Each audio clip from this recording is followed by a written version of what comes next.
Air India के एक विमान में तकनीकी खराबी के बावजूद त्रिची एयरपोर्ट पर सफल लैंडिंग की तो लोगों ने लंबी सांस ली। जहां अब 144 में से 109 यात्री 6 घंटे बाद एक दूसरे विमान से शारजाह के लिए रवाना हो गए, वहीं 35 यात्रियों ने फिलहाल यात्रा करने से इनकार कर दिया। 141 मुसाफिरों को ले जा रहा प्लेन 3 घंटे तक हवा में चक्कर काटता रहा।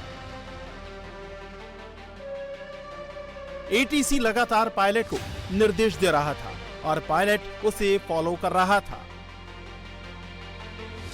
कोई भी किसी तरह का जोखिम नहीं लेना चाहता था, इसलिए तमिलनाडु के त्रिची एयरपोर्ट पर सारे इंतजाम कर दिए गए।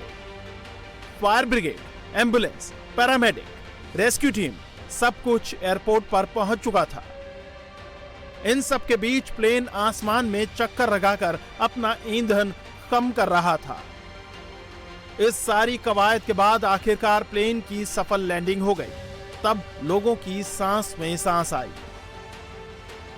रनवे पर खड़ा ये वही प्लेन है जो 3 घंटे तक आसमान में उड़ रहा था। ये एयर इंडिया एक्सप्रेस का तिरुचिरापल्ली से शारजाह जाने वाला प्लेन है।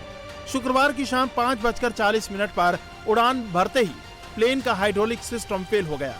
उसके लैंडिंग गियर वापस प्लेन में नहीं जा रहे थे।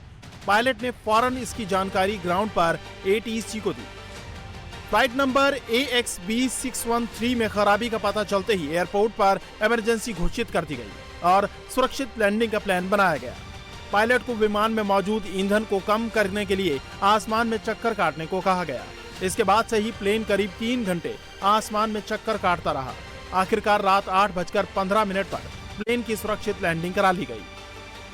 लैंडिंग के बाद एयर इंडिया एक्सप्रेस की ओर से बयान जारी करके कहा गया कि ये इमरजेंसी लैंडिंग नहीं थी। तकनीकी खराबी के बाद प्लेन को सुरक्षित उतार लिया गया।